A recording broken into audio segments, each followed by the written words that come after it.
พิธีกรรมต่างๆนะที่บ่ได้เกี่ยวกับพุทธศาสนาแต่เฮาเอามาใช้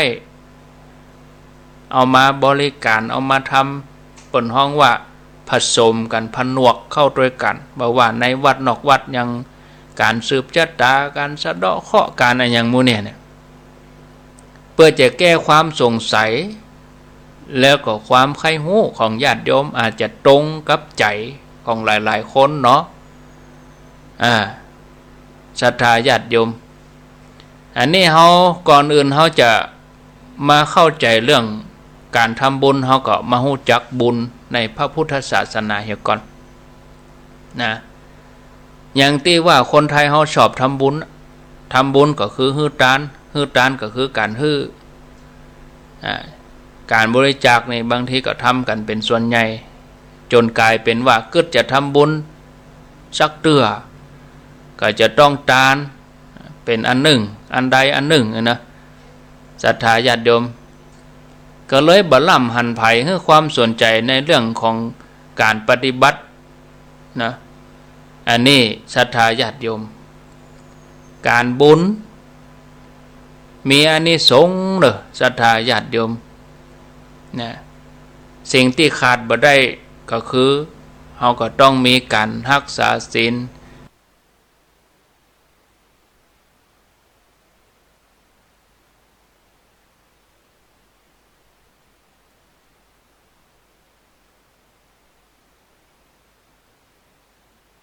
แล้วก็ต้องมีการ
ทำชั่วก็ต้องได้ชั่ว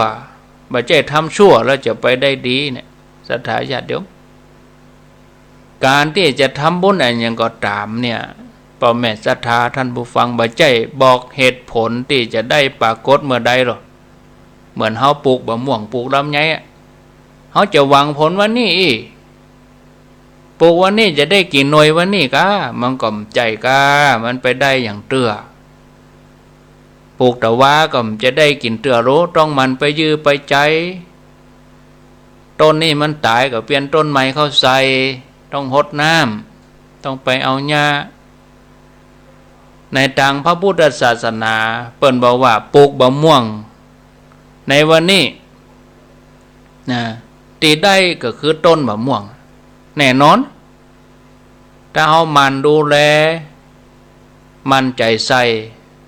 ผลก็คือไปตั้งหน้าก็คือได้หน่วยมะม่วงเฮาต้องได้กินแน่นอนนะเนาะ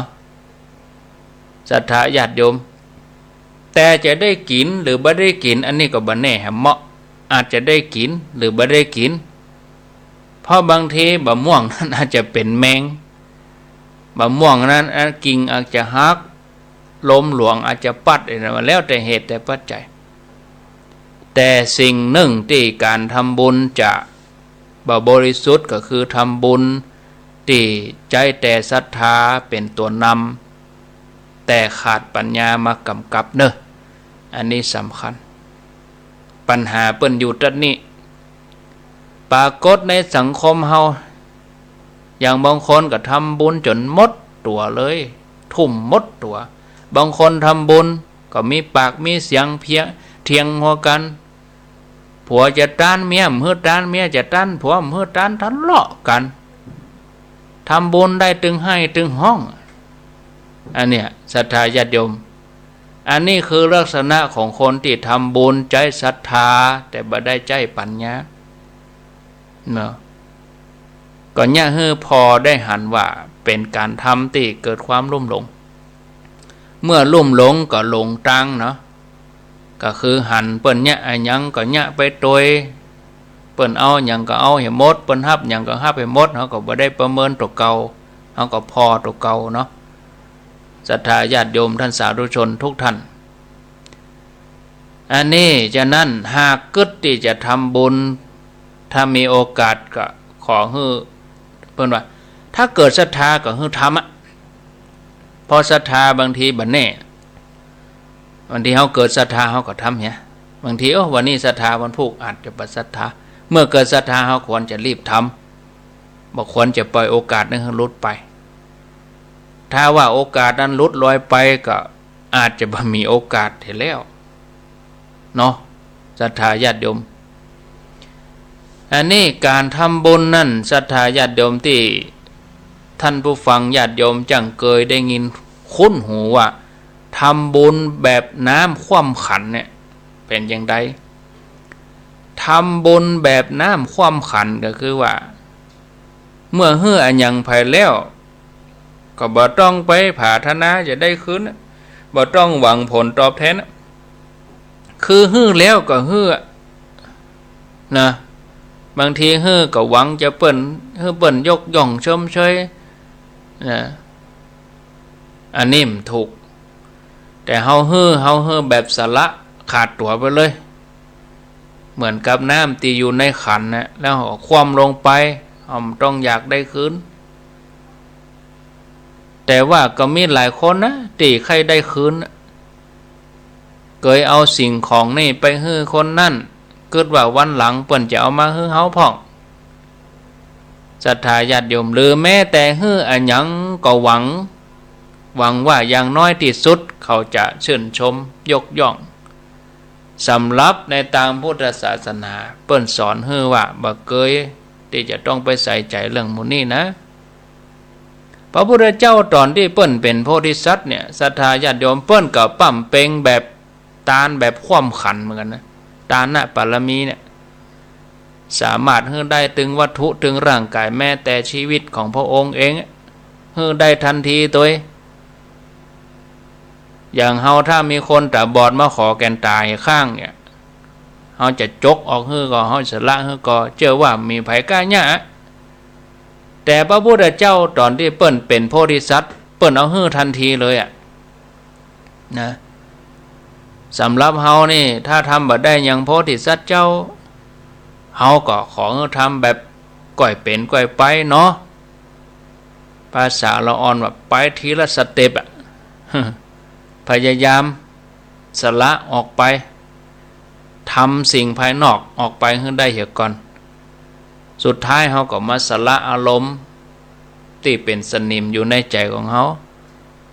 ภายดาเฮาก็เฉยบัดแสดงอาการขุ่นเคืองขึ้นมาศรัทธาญาติโยมท่านสาธุชนทั้งหลายนะอันนี้เฮาก็ทำบุญให้ครบวงจรทำบุญครบวงจรก็คือว่าการให้ทานอย่างเดียวพอผลแห่งทานก็ได้ส่งผลเพียงแต่ว่าให้อยู่ดีกินดีมีทรัพย์สมบัติอันแต่ผลของการที่เฮาได้เกิดมาเป็นมนุษย์ที่มีสติปัญญาดีบ่พิกลพิการบ่มีโรคภัยไข้เจ็บเนี่ยอันนั้นเปิ้นเป็นผลของศีลพุ่นโลก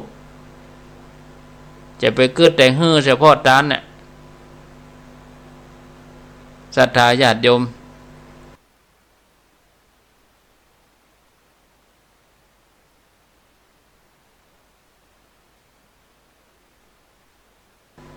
ฮื้อตา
เนาะ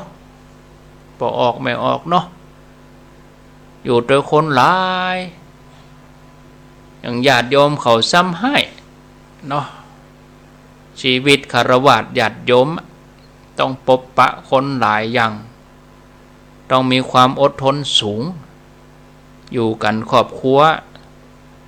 ความอดทนนี่เป็นสมบัติของนักต่อสู้ความรู้เป็นสมบัติของนักปราชญ์ความสามารถเป็นสมบัติของนักประกอบกิจความสามารถทุกชนิด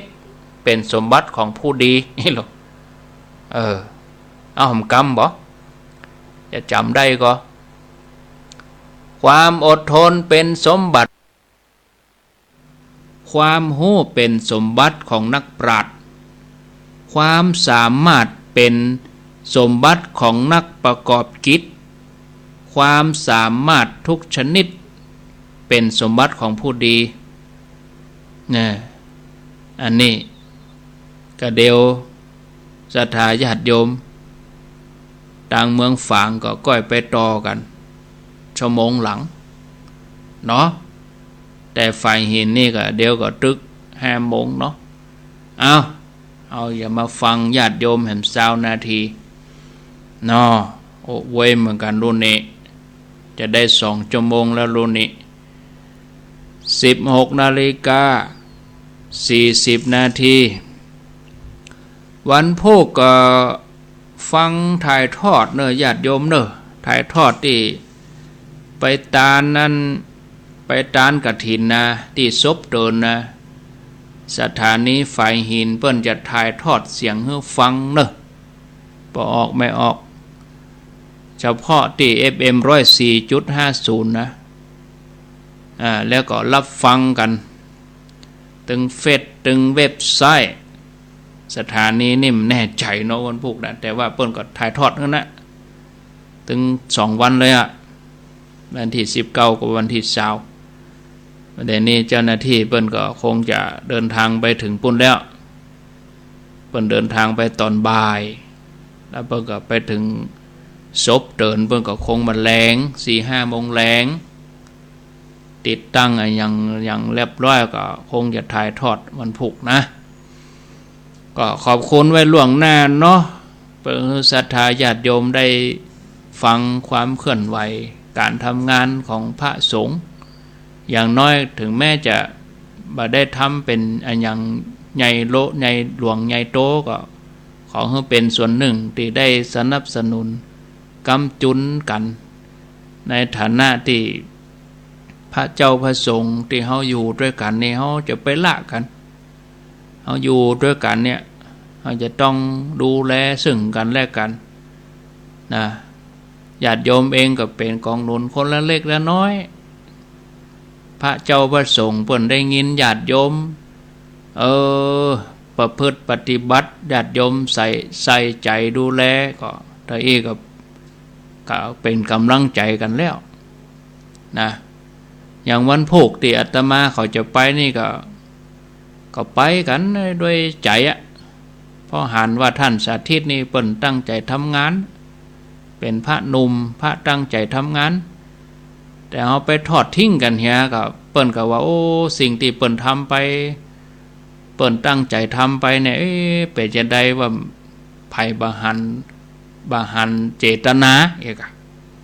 แล้วเปิ้นก็จะหมดกำลังใจโอ้เสียดายพระหนุ่มพระน้อยแต่กำลังความคิดความอ่านดีๆไปตึกอย่าสิกขาลาเพศยังไปเฮียแทนที่อย่ามาทำประโยชน์ให้พุทธศาสนาดีๆหนักๆเอาก็ช่วยกันเนาะศรัทธาญาติโยมอย่างน้อยก็ได้กระบอกเสียงญาติโยมได้ฟังว่าพระเจ้าพระสงฆ์เพิ่นก็ทำงานกันนี้รู้นะบางทีศรัทธาญาติโยมก็กึดแหมย่างพระเจ้าพระสงฆ์เพิ่นก็กึดแหมย่างแล้วทำอย่างใดจะให้เฮากึดเหมือนกันเอาแนวทางการเผยแผ่พระพุทธศาสนาลำพังอาตมาภาพตนเดียวก็บ่สำเร็จหรอกอาตมากับเพียงแค่เป็นกระบอกเสียงสื่อน้อยๆแต่ที่สามารถเคลื่อนขบวนขับเคลื่อนกันได้นี่ก็เหมือนรถเปิ้นถึงว่าพลังขับเคลื่อนนี่พลังขับเคลื่อนขับก็ต้องมีคนขับเคลื่อนก็ต้องมีรถมีกับคนขับมีรถมันก็ไปมันได้มีกับรถมีคนขับมันก็บ่เคลื่อนไปพุทธศาสนาเฮานี่ก็ต้องขับเคลื่อนนะขับเคลื่อนนี่มันต้องขับเคลื่อนต้องมีน้ำมันมันต้องมีรถยนต์มันต้องมีคนขับไปด้วยกันมันก็ไปกันได้นะพลังขับเคลื่อนพระพุทธศาสนาเจริญปนเช้าไว้สายเจ้าท่านพระครูอันนี้แม่นวลจ้าแม่นวลปลาแดดฟังชัดดีเนาะชัดเจนดีเจ้าตะกี้มันดับไปหน่อยจ้ะดับไปกรรมดับไปกรรมเมินก็นาทีบัดถึงก็ได้เจ้าสักประมาณนั้นนะเจ้าอินเทอร์เน็ตคงจะหลุดไปจ้าเดี๋ยวนี้ปิกมาแล้วเนาะมาแล้วเจ้าชัดเจนดีเจ้าอนุโมทนาเนอเจ้าแม่นวลป่าแดดติดตามตลอดเจริญปอน0998366322จากทางใดสันทรายหนองจอนเจ้าสันทรายก็ยังตัวมาฟังกันอยู่เนาะเจ้าแต่ดับอ่องๆนะท่านเดี๋ยวเนี่ย อ๋อเดี๋ยวนี้ออกแล้วเจ้าตะกี้ดับไปเจ้าดับไปเตือเดียวผมได้ก็2 เตื้อ3 ส เตื้ อ อง เตือก่อนโหอินเทอร์เน็ตบัดเสถียรนะเจ้าจะว่าถ้าจะบัดดีแล้วนี่ถ้าจะ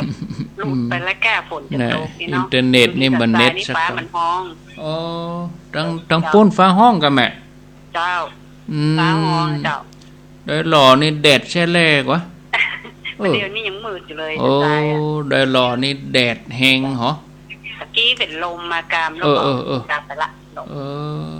โดยหล่อนี่แดดเหรอเจ้าอนุโมทนาด้วยนะเจ้าพวกวันพวกกับฟังได้ไปตังโฟนดูดีวันเกิดวันที่28อาจจะไปหาทานคุณก็ได้ถ้ามีโอกาสก่อนมาที่ไปอันที่อันโศกตื่นบนน่ะเจ้ามาเป็นยังไปเนาะมันอยู่ไกลจะเอาไว้วันหน้าเนาะที่วันที่28อาจจะไปหาทานสาธุเกิดวันที่28พอดีที่จะถึงนี่นะเจ้าดีแล้วเจ้าไว้สาเจ้าท่านพระครูเจ้าสาธุอันนี้อยู่อันหนองจ้อมนี่ก็ฟังจัดหลาย0998366322เอาเมืองฝางการละบ่ปั่นตาของเราเนี่ยหลากเงาเลยการละบ่แต่เจ้าเลยไปเปิ้นโทรเฮาก็จะลู่ศูนย์กันนี่เดี๋ยวนี้การแล้วกะ0998366322 4:48 นาทีระบบเสียงอาจจะขาดไปเป็นครั้งเพราะว่าสภาพอากาศดังในเวียงนี่ก็บ่ใครเอื้อต่อใดโยมบอกว่าบดมืดแต่ที่โดยหล่อนี่แดดแซ่แลแดดแห้งตัวซักผ้าตากบ่เดียวนี่ยังแห้งตันอยู่เจริญปนเจ้าอ้าวมาประกาศเจ้าท่านพระครูเจ้าจากที่ไหนจากแม่แจ่มเจ้าแม่แจ่มเจ้าแม่แจ่มนี่ตำบลหยังตำบลจังเครื่องเจ้าวัดกูนะเจ้าวัดกูแต่เจ้าท่านอาจารย์อุดรก็มาเนาะก็มาปะเพิ่นเนี่ยเพิ่นมาพระสุมบุพารามเนาะได้ยินชัดก่อเจ้าดีแล้วกะเจ้าอนุโมทนาเจ้าไม่ข้ามกว่ายินดีเนอแต่โดบรันสาธุอ้าวมีเข้ามาไผจะอู้จัดจ้าก็เจริญปอนเข้ามาตีเบอร์0998366322อ้าวจะอู้จัดจ้าก็เจิญเข้ามาฮับสายเจริญปอนเมื่อกี้แม่อยู่เพอย่างไม่ใช่แม่บนพีนร้อนโทรที่เราใจแค่แม่ยังแม่อุบลสันไส้หลวงพี่ชายที่แม่อุเรื่องลูกเป็นที่แต่เกี้ยอันนั้นแม่นับโทรก่อนแล้วเอาคุณวานาตีอู้เรื่องอย่างก็ที่แม่อู้ถึงลูกแม่อุตส่าห์ส่งเสียลูกประเดี๋ยวนี้เหลือแต่ความว่างเปล่าเนี่ยนึกว่าแม่โรงพยาบาลไปว่าแม่หนองจอมแม่อยู่สันทรายหลวงประเทศหนองจอมสันทรายหลวงเจ้าแค่ท้าพระอาจารย์นั้นละกาบุญธรรมละกาสันทรายหลวงกะเจ้าท่านนั่นกะท่านธรรมนูญท่านพระครูบริหารธรรมนูญนะถ้าไปวัดไปลองถามเปิ้นพอเนอฮู้จักรู้เจ้าได้หรอกมาพุทธธรรมรู้จักรู้บรรยงใจบรรยงถามเปิ้นท่านเนออย่าลืมกันไปละกาอีกค่ะท่านบรรยงว่าลืมกันไปละกาท่านพระครูเปิดใครว ว่ากี้กันดูมาบอกว่าวุฒิจักก้าท่านพระครูใหม่ท่านพระครูใหม่นะเจ้าเป็นสุวิมลนี่คำเดียวอ่ะวัดปานลานตัวมันเหลือเพเนอะโอ้ตัวไม้เหนียวแน่นแต่กายินดีเนอสาธุสันทรายหลวงโอ้ศรัทธาเป็นหลวงแต่กะศรัทธาหลายแต่กะสันทรายนี่เจริญปนจากเจ้าจากตังใด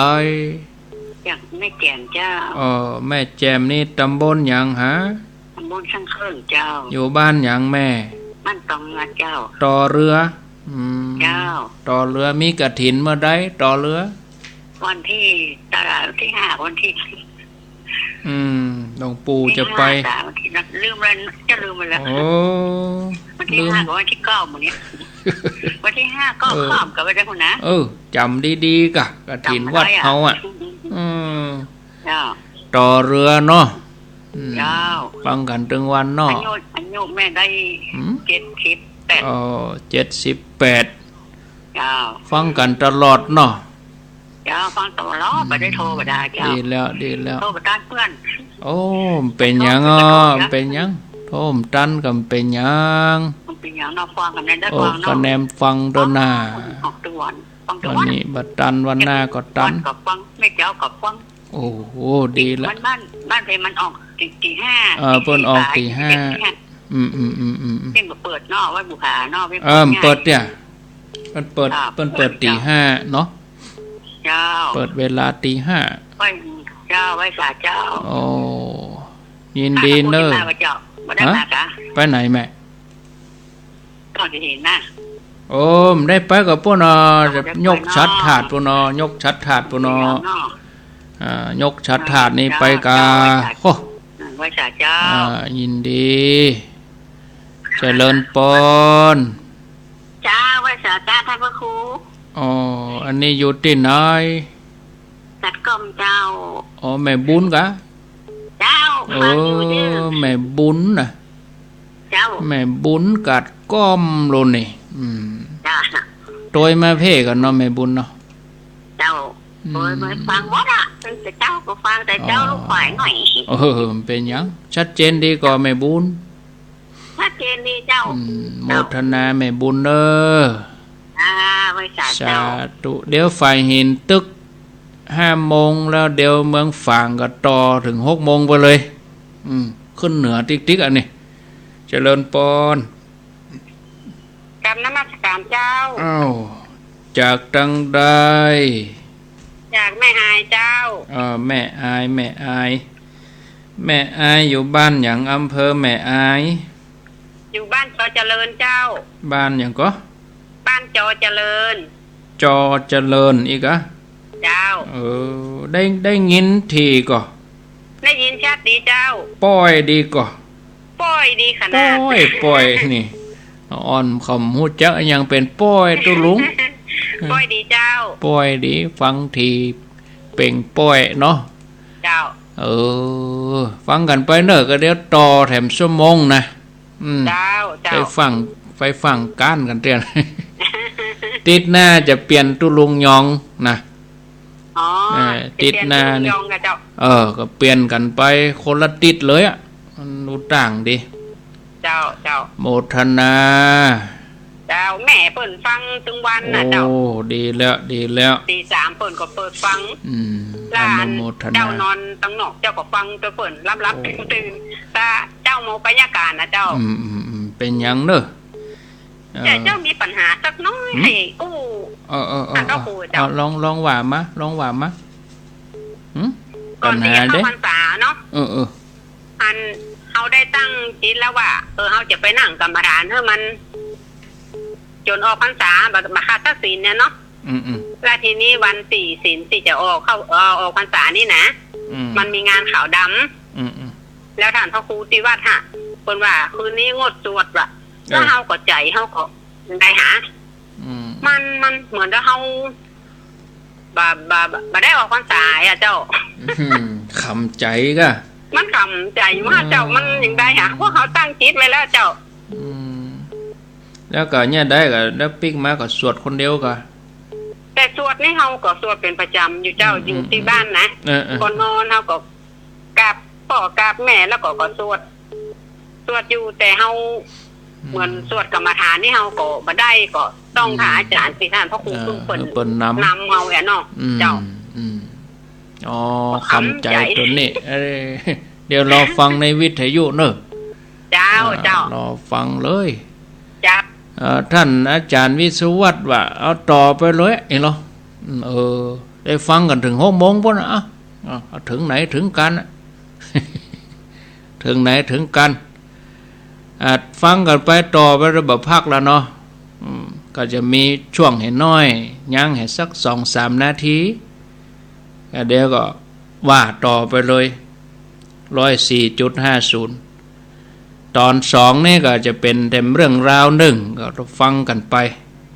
แต่เดี๋ยวขออนุญาตเดี๋ยวกันเนอะพอโทรศัพท์ก่อนพักช่วงนี้ตัวอีกำเดียวตอบปัญหาก่อนทวนอันนี้สายที่1ตะกี้ก็ว่าไปแล้วเนาะเพิ่นอยู่สันซ้าย